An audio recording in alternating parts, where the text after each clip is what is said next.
제목을 한번 같이 읽어보도록 하겠습니다. 제약을 감당하는 자의 자리. 오늘 제목이 제약을 감당하는 자의 자리입니다. 다시 말씀드리면 직분이 있다면 그 직분자는 그 직분의 역할이 무엇이냐, 가장 중요한 것은 제약을 감당하는 자의 자리라는 것입니다. 직분은요, 영적인 방패의 역할을 하는 것이고 제약을 감당하는 자의 자리라는 것입니다. 많은 사람들이 교회의 직분을 잘못 생각하고 있는데 교회에서 받은 직분은 다른 것이 아닙니다. 제약을 감당하는 자의 자리가 되는 것입니다. 여기 앞에 의자가 그림으로 그려져 있습니다. 바로 제약을 감당하는 자리, 거기에 우리 모두가 앉아서 그 역할을 감당하는 모두가 되길 주의 이름으로 축원합니다. 보통 공동체에 큰 위기가 닥쳤을 때에 두 가지 반응이 있습니다. 저 사람 때문입니다. 대부분 이렇게 얘기합니다. 이것은 나 때문입니다. 이렇게 얘기하는 사람은 많지 아니합니다. 대부분 누구 때문에, 뭐뭐 때문에, 뭐뭐 때문에. 왜 그러냐면 성경에 나와 있거든요. 아담과 하와 실수를 한 다음에 범죄하고서 하나님께서 만드신 뱀 때문에 글쎄 말이에요. 그랬다니까요. 아담은 하나님께서 내가 잠들었을 때 갈비뼈 하나로 여자를 만들어 놓은 저 때문에 이렇게 됐다니까요. 사람들은 대부분 저 사람 때문입니다. 이렇게 표현합니다. 내 잘못은 없어요. 근데 간혹 가다가 이런 경우가 있어요. 모든 사람들이 다른 사람이 잘못인 걸 알고 있는데 부스 튀어나와서 이것은 저 때문입니다. 이러는 분이 있어요. 이것은 정말로 그게 아니라 내가 그렇게 보이려고 다 알고 있는 상황이니까 저 때문입니다 하면 굉장히 그렇게 보이려고 하는 경우도 있습니다. 그런데 우리가 어떤 상황에 처해 있을 때 정말 아무도 모를 때 자신이 책임질 수 있는 이런 자들이 영적인 리더라는 것입니다. 혹여나 우리가 또 선교를 가서 일을 할 때 문제가 생기면 제 책임입니다. 아무런 잘못이 없어요. 먼저 고개를 숙이고 사과하는 마음이 가질 때 그 공동체가 아름다울 수 있습니다. 선교뿐만 아니라 모든 생활 가운데서 정말 마음을 다하면서 저 때문입니다. 제가 실수했습니다. 그러면서 그 제약의 짐을 지는 그 자리에 있을 때에 그 공동체가 아름다워지는 것입니다. 사실 말은 그렇게 하지만 실제 어떤 일이 발생하게 되면 자신이 있다고 아니려는 사람이 그렇게 많지는 않습니다. 보기 드물어요. 오늘 말씀을 통해 하나님께서 우리를 어떤 자리로 부르셨는지 깨우치는 시간 되기를 주의 이름으로 축원합니다. 직분은 영광의 자리인가, 권력의 자리인가, 과연 어느 자리입니까? 직분은요, 아까 말했듯이 오늘 제목처럼 죄를 담당하는 자리가 되는 것입니다. 영광과 권력의 자리가 아닌 거예요. 이것을 오해하는 경우가 참 많이 있습니다. 우리나라에서도 큰 교회들이 있습니다. 대형 교회들. 90년대까지만 하더라도 교회가 그래도 왕성한 시기였습니다. 90년대 후반부터 2000년대 넘어오면서 교회가 여러 가지 매스미디어에 뉴스에 나오면서 이제 질타를 많이 받게 되었는데 그전에는 교회가 그래도 왕성하게 발달했어. 그리고 저도 공부를 하면서 그 당시 또 신학이 인기가 좋아갖고 신랑간 순위로 3번째 안에 든다 막 그럴 정도. 그리고 또 대학원 들어갈 때 이게 사람이 하도 몰려가지고 서울대에 나온 사람도 저희 대학원에 떨어지는 경우도 있어. 막 그렇게 막 인기가 많은 시절이 있었어. 사람들은 바라볼 때 이게 목회자가 맨날 강단에 앞에 양복 입고 있으니까 굉장히 멋있어 보이는 그런 경우도 있습니다.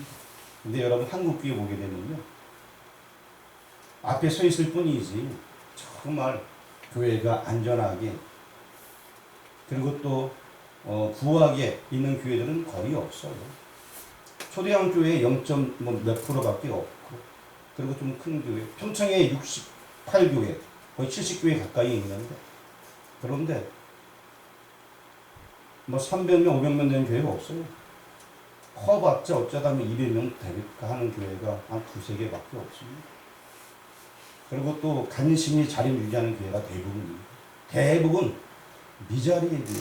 또 자립이라고 얘기하지만 미자립하고 별로 관계가 없는 교회들이 많아요.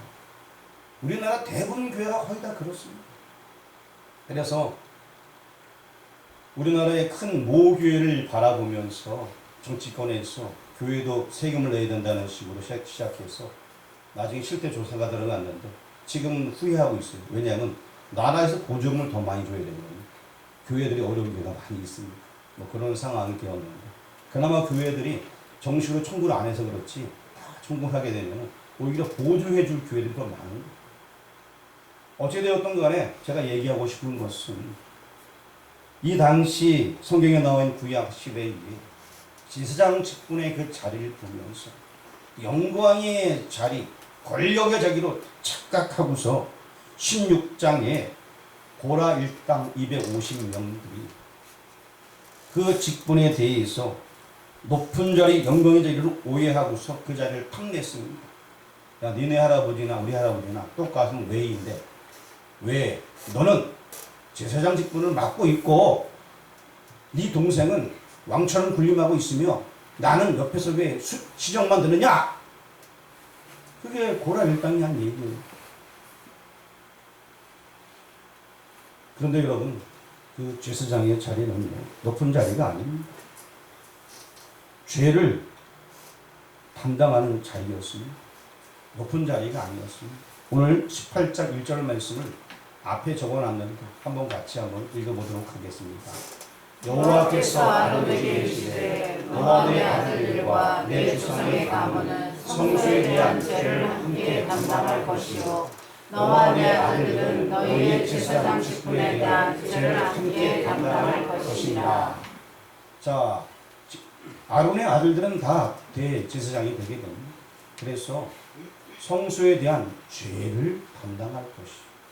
우리 빨간 글씨 중간 거 한번 읽어보겠습니다. 시작. 죄를 함께 담당할. 그렇습니다. 그 다음에 맨 밑에 거 읽어보겠습니다. 죄를 함께 담당할 것. 바로 그거예요. 죄를 담당하는 자리가 제사장의 자리입니다. 한쪽으로 보게 되면은 굉장히 멋있어 보이고 대단한 것 같습니다만 똑같은 사람이고요. 단지 역할이 제사장의 역할일 뿐인 것입니다.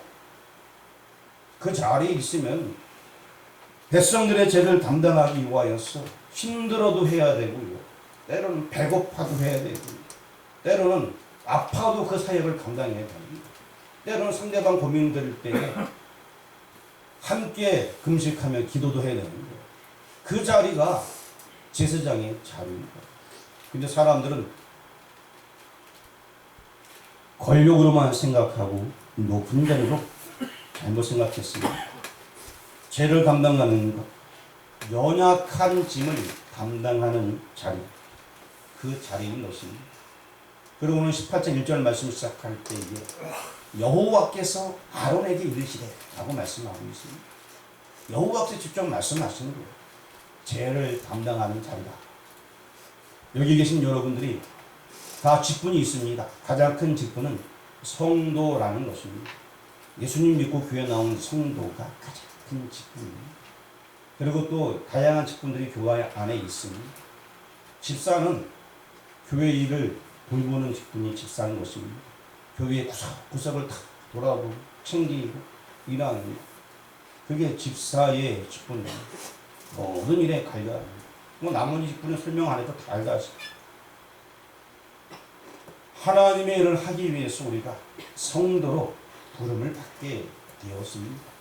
그렇다면 우리 이 성도라는 사람들은 죄를 담당하는 자리에 있어야 될 것입니다. 누군가 오해가 생기면 먼저 제 잘못입니다 하면서 오해를 풀어주는 역할을 하고, 사회에서도 마찬가지 그런 역할을 우리가 해야 될 것입니다. 제사장의 겉모습 그리고 또 실체가 있습니다. 아까 얘기했듯이 좀 화려해 보이는 것 같아요. 앞에 서 있으니까. 그런데 실체는 그렇지 않습니다. 무거운 십자가를 때로는 짊어지고, 때로는 목숨 걸고 기도해야 될 자리이고, 때로는요 많은 또 비밀을 감추고 있어야 될 자리, 그 자리가 제사장의 자리인 것입니다. 오늘날 교회의 직분자도 마찬가지입니다. 여러분에게 주어진 성도라는 직분, 혹은 집사와 권사, 장로와 목사 다 똑같습니다. 죄를 담당하는 자리인 것입니다. 그래서 신약 성경에는 우리를 왕같은 제사장이라 라고 읽고 있습니다. 그래서 우리가 제사장 직분을 감당하는 거예요. 화려한 모습만 쫓아가는 것이 아니라 실체는 무거운 짐을, 예수님이 지었던 그 짐을 같이 지는 자리, 그 자리가 성도들이 짊어질 자리라는 것입니다. 직분은요, 진노를 막아서는 영적인 왕충지대, 영적인 방패 역할을 해야 될 것입니다. 오늘 성경 5절 말씀, 이제 눈을 뜨시고, 지금까지 혹시나 이제 눈을 감았다면 눈을 뜨시고 18장 5절 말씀을 같이 한번 읽어보겠습니다.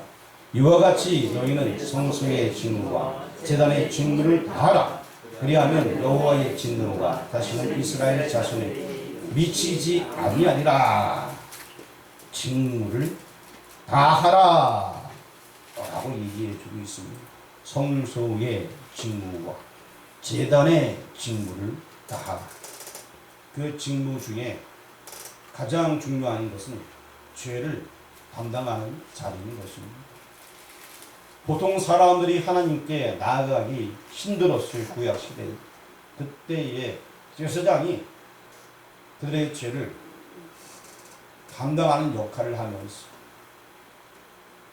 짐승의 피로 하나님께 나아감으로 말미암아 죄가 없는 것처럼 해주는 역할을 하였습니다. 오늘날 이제 우리 성도들의 역할이 이 영적 왕충지대, 즉 왕같은 제사장의 역할을 해야 됩니다. 예수님을 알지 못하여서 죄를 범하고 있는 많은 이들이 예수님의 사랑을 전하고 알려주고, 누구든지 구원의 길, 은혜의 길을 갈 수 있는 그 길을 열어주는 역할을 이제 우리 모든 성도들이 해야 될 것입니다. 우리의 영적인 방어선, 그것은 바로 가정과 교회와 세상에 있습니다. 가정에서도요, 가정마다 매일 사랑만 있고 웃음이 꽃피고 있는 가정이 있겠죠. 그런데 가정마다 사랑과 웃음이 매일매일 피지 않는 가정도 혹 있을 수 있다는 것이죠. 혹 있을 수 있다는 거예요. 자주 있지는 않고. 자, 그렇다면은 성도라면은 우리가 그 방어선이 되어져야 돼요. 믿는 자의 본이 되어져야 될 것입니다. 한번 따라하시길 바랍니다. 나는 가정의 방어선이 되겠습니다. 방어선이 되겠습니다. 그것이 우리의 역할이에요. 친족들과도 마찬가지입니다. 부부관계 관계에서도 마찬가지입니다. 또 자녀와 엄마나 아빠의 관계에서 마찬가지. 가정이 화목해야 됩니다. 영적인 방어선, 가정. 그 가정에서 우리의 역할이 분명히 있습니다. 교회에서도 마찬가지입니다. 한번 따라하시길 바랍니다. 나는 교회의 방어선입니다. 방어선입니다. 교회들 가운데 때로는 열심히 일하다 보면은 이거는 오른쪽으로 할까요? 왼쪽? 어차피 일하는 건데 오른쪽으로 할까요? 왼쪽으로 할까요? 이런 경우가 있어요. 다 열심히 하는 거죠. 일로 해도 되고 일로 해도 되는데 그 이쪽이 나. 이게 이쪽이 낫더니 이쪽이 낫더니 서로 열심히 하려고 하는데 목소리가 막 커지는 거예요. 아니 둘 다 열심히 하려고 하는 거예요. 못한다는 게 아니라 열심히 하려고 하는데 이게 낫다. 이게 낫다. 이거 집에 갈 거예요. 그런 모습이 우리 교회 말고 저기 다른 교회, 저 미상교회라 우리 교회 말고. 자, 우리 교회의 방어선이 되어야 되는 어떤 일이 생기면 제가 잘못했습니다. 그러면서 서로 낮아지고 숨겨주는 자. 그렇다고 제가 또 그렇게 잘하냐? 저도 못해요. 못하니까 좀 하자고 제가 얘기하는 거예요. 하나님께서 저한테 이 말씀을 주시면서 자꾸 제 마음을 두드리시는데 야 너부터 잘해라. 너부터 잘해라. 자꾸 그러시는데 제가 너무 여기 서서 얘기하기가 조금 그렇더라고요. 그래도 저는 말을 해야 돼요. 왜냐 하나님 말씀이니까. 교회에서도 영적인 방어선이 되는 모두가 되길 주의 이름으로 축원합니다. 더 나아가서 우리는 세상에 방어선이 되어야 됩니다. 세상에 많은 사람들이 예수 믿는 사람을 핍박하면서 여기 뭐 타러 왔어요? 전도할 때 괜히 욕먹을 때 있어. 아무런 잘못도 안 했는데 선물 들고 가면 상관없어.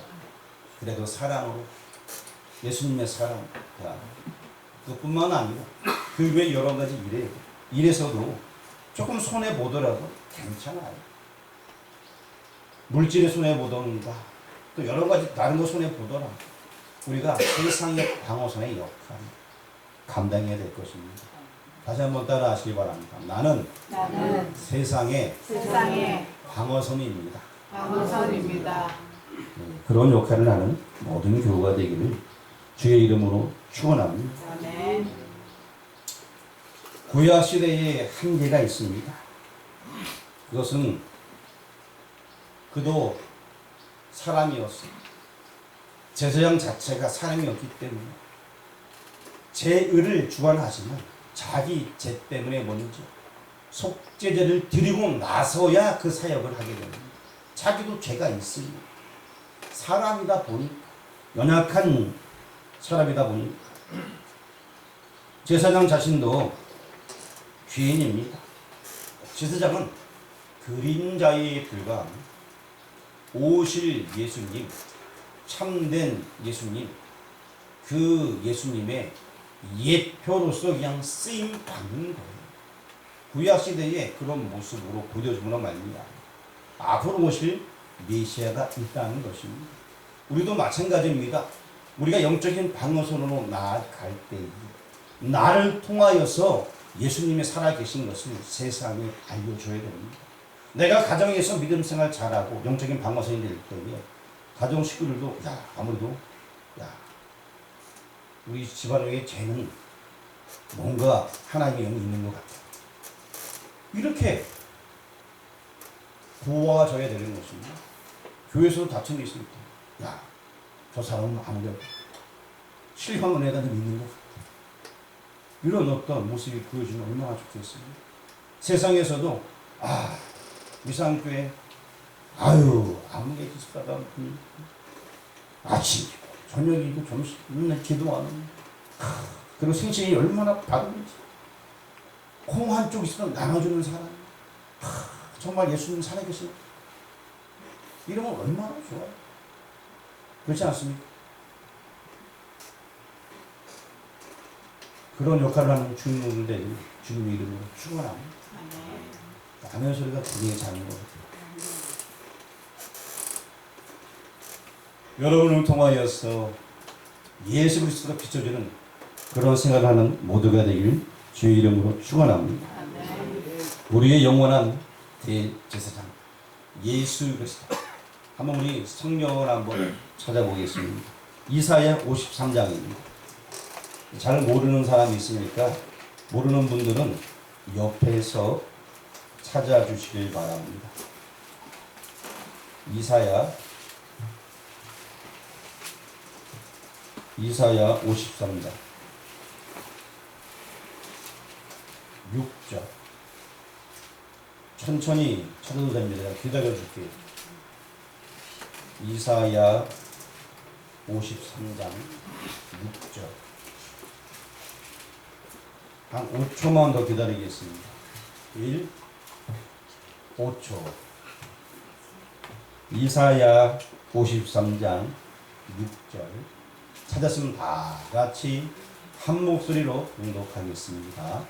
우리는 다 양 같아서 그릇 행하며 각기 죄로 갔거늘 여호와께서는 우리 모두의 죄악을 그에게 담당시키셨도다. 다시 한번 읽어보겠습니다. 시작.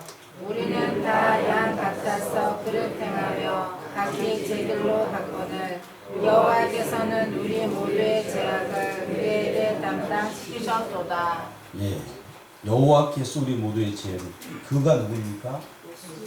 예수님에게 담당시키셨도다. 예수님이 친히 우리의 방파제가 되어주시옵소서. 우리도 구원을 얻고 하나님의 백성이 되게 되었습니다. 십자가를 지는 힘의 원천, 다른 것이 아닙니다. 십자가를 지는 힘의 원천, 예수님, 그분밖에는 없습니다. 살아가다 보면 우리가 십자가를 질 수밖에 없는 상황들이 있습니다. 그때마다 우리는 예수님을 바라봐야 될 것 같습니다. 예수님께서 나를 위하여 사랑으로 십자가를 지셨고 나를 살리시기 위해서 내 대신 십자가의 은혜를 베풀어 주셨고 십자가를 지는 힘의 원천은 예수 그리스도의 십자가밖에는 다른 것 없습니다. 십자가라는 것은 아까 얘기했듯이 우리가 방파제 역할을 하는 것입니다. 어떤 상황 속에서 내가 잘못했습니다 하고 그 짐을 지는 거예요. 근데 그것의 출발은 내 안에 예수님이 계심으로 가능한 것입니다. 억지로는 안 돼요. 정말 예수님이 내 안에 계신다면 그것이 가능한 것입니다.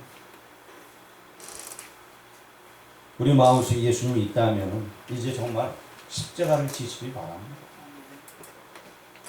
한 번만 대답하고 우리 마음에 예수님 계시면 우리에게 주어진 십자가를 기쁘게 짊어지는 여러분들이 주의 이름으로 축원합니다. 사실 그 쉽지는 않아요. 십자가 지는 거. 때로는 욕도 먹고 오해받을 수 있어. 그래도 내가 하나님의 자녀입니다. 예수님도 내 짐을 짊어지셨는데 나도 이제 주님의 사역에 동참하겠습니다. 라고 그 십자가를 지시기 바랍니다. 저기 제목을 한번 크게 한번 읽어보겠습니다. 시작. 당신은 지금 어느 자리에 서 계십니까? 다시 한번 읽어보겠습니다. 시작. 당신은 지금 어느 자리에 서 계십니까? 하나는 재판관의 자리이고 하나는 제사장의 자리인 것입니다.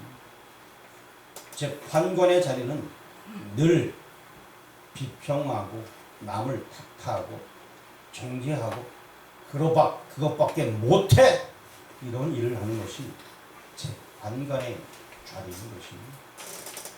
제사장의 자리는 엎드려 눈물로 기도하는 자리이고 그리고 또 상대방이 잘 못해도 와 그렇게 힘든 가운데서도 이 정도 했습니까?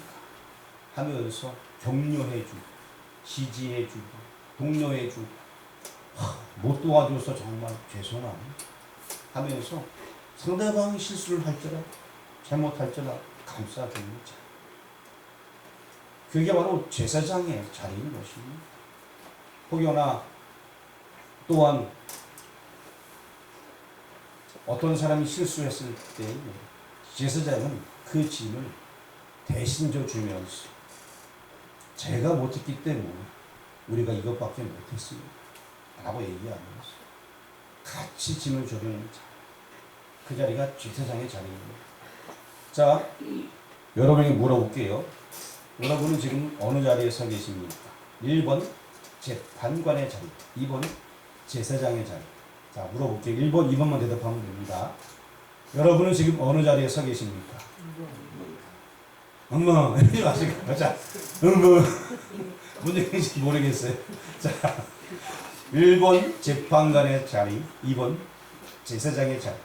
여러분은 지금 어느 자리에 서 계십니까? 2번. 네, 1번. 네, 그럴 수 있죠. 그렇죠. 자, 그러면 이제 여러분 앞으로는 어떤 자리에 서 계시겠습니까? 1번, 2번. 어느 자리? 2번. 그래요. 이제 제사장의 자리에 정말 남의 짐을 져주고 그러한 방파제의 역할을 감당하는 모두가 되기를 다시 한번 주의 이름으로 축원합니다. 십자가의 역설에 대해서 말씀하려고 합니다. 십자가를 짊어진다는 하나님은 오늘 우리를 죄악을 감당한 자리로 부르시고 계십니다. 이 자리는 억울하기도 하고요, 피곤하기도 합니다. 또 손해보는 자리입니다. 분명히 그런 자리. 그러나 영적인 눈을 열어보게 되면 예수님께서 계신 영광스러운 자리인 것입니다. 자, 십자가를 짊어지는 자리. 사람들은요, 내가 잘나고 똑똑하고 재판관의 자리에 있으면 그 자리에 하나님이 계신 것 같죠? 거기에 하나님은 안 계세요. 오히려 내가 대신 비판을 받고 억울하고 피곤하고 손해보는 자리, 다른 사람의 짐을 대신 져주는 그 자리에 있을 때, 그 자리에 아주 낮아질 때에, 낮고 낮은 자리에 있을 때, 거기에 예수님이 계시는 거예요. 그게 십자가의 역설인 것입니다. 우리는 예수님 하게 되면은 항상 영광의 자리에 있는 것처럼 생각하는데 그게 아니에요. 오히려 작은 자의 모습을 있을 때, 연약한 자와 함께 할 때에, 때로는 남의 짐을 대신 줄 때에 그 자리에 누가 계신다? 그게 바로 십자가의 역설인 것입니다. 예수님은 가장 낮은 자와 함께 하십니다. 나 때문입니다. 내가 십자가를 지겠습니다. 기도하며 살아가겠습니다. 고백하는 그 자리에 예수님께서 함께 하시는 것입니다. 이제 우리 단 눈을 뜨고서 함께 기도하려고 합니다. 그 시가 혹시 보이시나요? 잘 안 보이신 분 계십니까? 목소리 큰 분들은 크게 우리 같이 한번 읽어보도록 하겠습니다. 시작. 사비로우신 하나님, 불만하고 연약한 우리를 부르사 왕같은 제사장으로 삼아주시니 감사합니다. 그러나 우리는 사명을 받았음에도 남을 탓하고 정죄하여 죄를 회개하기에 바빴음을 회개합니다. 우리의 모든 죄악과 저주를 십자가에서 홀로 담당하신 예수 그리스도의 은혜를 묵상합니다. 주님이 친히 우리의 방패가 되어 주셨사오니 이제는 우리도 십자가의 길을 걷게 하옵소서. 연약함을 볼 때 비판하지 않게 하시고 그 허물을 가슴에 품고 짐을 나눠주는 참된 사명자들이 되게 하여 주옵소서. 예수님의 이름으로 기도드립니다. 아멘. 한 번 더 기도합니다. 하나님 감사합니다.